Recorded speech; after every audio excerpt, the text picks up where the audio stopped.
अभी तक का उर्दू खबरनामा लेकर मैं आपका मेजबान गौहर कुची आपकी खिदमत में हाजिर। तफसीलात से पहले अभी तक की सुर्खियों पर एक नजर। अवंतीपुरा के बारगाम में फोर्सेस और मिलिटेंटों के बीच झड़प, गोलियों के तबादले में एक मकामी मिलिटेंट हलाक, 40 रोज से था सरगर्म।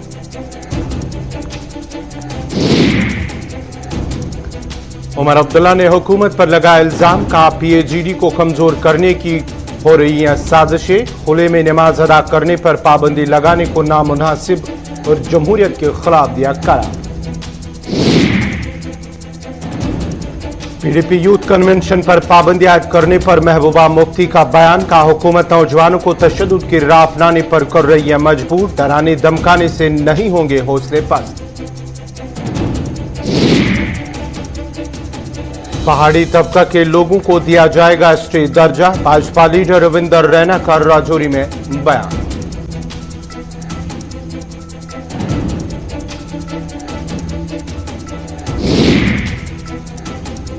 नूराबाद कुलगाम में पानी की किल्लत से आवाम परेशान, महकमे जल शक्ति के खिलाफ लोगों ने बरहमी का किया इजहार, डिप्टी कमिश्नर कुलगाम से आवाम की मुश्किलात दूर करने की लोगों ने की अपील।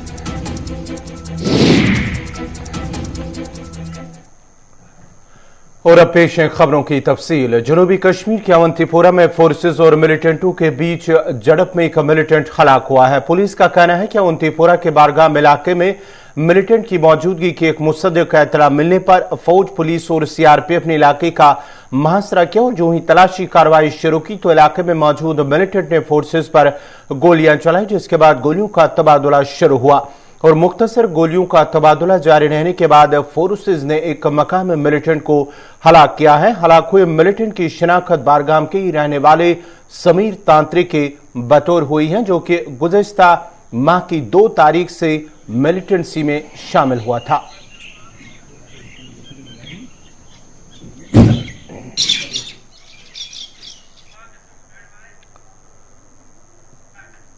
नेशनल कॉन्फ्रेंस के नायब सदर उमर अब्दुल्ला ने कहा कि जम्मू कश्मीर के तशख़्ख़ुस की बहाली के लिए जद्दोजहद जारी रहेगी। उन्होंने कहा कि पीपल्स अलायंस फॉर गुड का डिक्लेरेशन को हुक्मरान पसंद नहीं करते हैं और इसे कमजोर करने की साजिशें हो रही हैं, जिसे कामयाब होने नहीं दिया जाएगा। उमर अब्दुल्ला ने मजीद कहा कि जम्मू कश्मीर ने जिस हिंदुस्तान के साथ इल्हाक किया वो आज का हिंदुस्तान नहीं है। हम जो लड़ाई लड़ रहे हैं वो जारी रहेगी ना, और वक्तन फवक्तन अगर इसमें कोई तब्दीली लाने की जरूरत होगी वो हम कर लेंगे। इसमें कोई दो राय नहीं है कि हमारे जो हुक्मरान हैं वो पीएजीडी को पसंद नहीं करते। इससे पहले भी पीएजीडी को कमजोर करने की साजिशें रचाई गई और एक आध जो हमारे पीएजीडी के साथी थे उनको किसी न किसी बहाने पीएजीडी से अलग किया गया।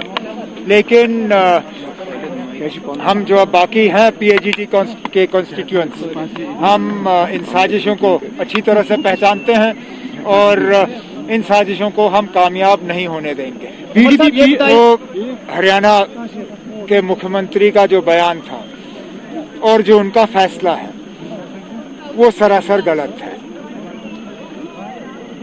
हमारे मुल्क में खुलेआम अपने मजहब को इस तरह फॉलो करना या इसकी खुली छूट है। मैं मानता कि अगर ये पाबंदी हर किसी मजहब पे होती तो ठीक है ना, फिर ये पाबंदी हम पे भी, लेकिन ये पिक एंड चूज तरीकों से जो ये किया जाता है इससे सीधा सीधा लगता है कि निशाना सिर्फ एक मजहब के तरफ है, जो कि जिस बात की इजाजत इस मुल्क की आईन भी नहीं देती। और ये वो हिंदुस्तान नहीं है जिसके साथ जम्मू कश्मीर ने इल्हाक किया था। जम्मू कश्मीर ने एक सेक्युलर टॉलरेंट भारत के साथ इल्हाक किया था और ये जो हरियाणा के मुख्यमंत्री का बयान है इसका जितनी भी इसकी मजम्मत की जाए। कोविड-19 पाबंदियों का हवाला देते हुए जिला इंतजामिया श्रीनगर ने आज पीपल्स डेमोक्रेटिक पार्टी को यूथ कन्वेंशन इनेकाद करने की इजाजत नहीं दी, जिस पर अपने रद्दअमल का इजहार करते हुए पार्टी सदर महबूबा मुफ्ती ने इल्जाम लगाया कि जम्मू कश्मीर की हुकूमत नौजवानों को तशद्दुद की तरफ धकेल रही है। उन्होंने कहा कि सभी पार्टियों को प्रोग्राम मुनक्कद करने की इजाजत दी जा रही है, लेकिन पीडीपी वाहिद जमात है जिसे सियासी सरगर्मियों से जानबूझकर बाज रखा जा रहा है। लगता है कि जो इनका नैरेटिव है, जो बीजेपी का नैरेटिव है, जो उस नैरेटिव को चैलेंज करता है, क्योंकि ये पूरी दुनिया में, पूरे मुल्क के अंदर बताते हैं जम्मू कश्मीर में सब ठीक ठाक है, और हम उस नैरेटिव को चैलेंज करते हैं। हम बताते हैं लोगों को कि जम्मू कश्मीर में कुछ भी ठीक ठाक नहीं है। यहाँ सबसे बड़ा जो टारगेट होता है वो नौजवान होता है।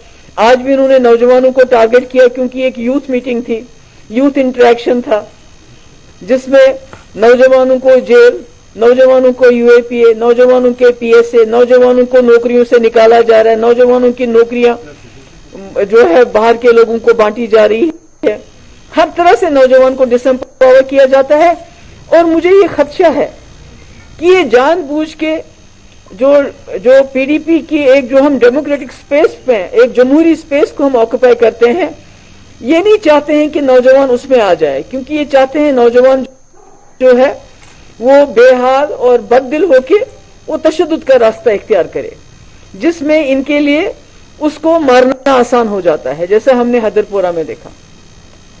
उससे पहले वो जो शाहिद लड़का था आरविनी का, उसका देखा। और आप यकीन नहीं करेंगे, ये जो इस किस्म के केसेस हैं, शाहिद जो लड़का उस दिन मारा गया, आज तक उसके घर सरकार की तरफ से कोई नहीं गया।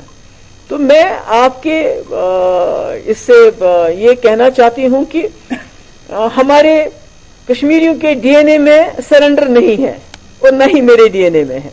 अगर ये सोचते हैं इस तरह दबा के, धमका के, हमें तंग करके, सबटाज करके, हमारे लोगों को पीट के, जेलों में डाल के, उनके कपड़े फाड़ के, उनकी बेइज्जती करके, उनकी गाड़ियां तोड़ के ये हमें जो है हमारे हौसले कम कर सकते हैं, ऐसा कुछ नहीं है। मैं अपने नौजवानों को सलाम करना चाहती हूं। मैं उनकी बहुत शुक्रगुजार हूं कि उन्होंने इतने मुश्किल हालात में बहुत कोशिश की। कहीं 15 स्पॉट्स थे जहां इन्होंने श्रीनगर को, आपको भी मालूम होगा, जहां से इन्होंने हमारे लोगों को जो है अंदर घुसने नहीं दिया, आने नहीं दिया, चलने नहीं दिया, और जहां किसी ने कोशिश की वहां उनके साथ they were roughed up, they were beaten up, their clothes were torn. तो जो इनसे बन पड़ा वो चला। पर मुझे ये अजीब लगता है कि ये जो एलजी साहब हैं, how can his administration be so brazen. आप कोविड का बहाना करते हो और दूसरी तरफ से आप दूसरी पार्टीज को जलसा जुलूस करने देते हो। ये मुझे समझ नहीं आती है कि ये कैसे इसको जस्टिफाई कर सकते हैं कि हमारे लिए कोविड है और वो भी यहाँ घर के अंदर। ये अब तो इसको भी कहते हैं ये सिक्योर नहीं। अगर ये सिक्योर नहीं है तो फिर सिक्योर। नाजरीन, खबरनामा जारी रहेगा। यहाँ पे छोटा सा तिजारती वक्फा।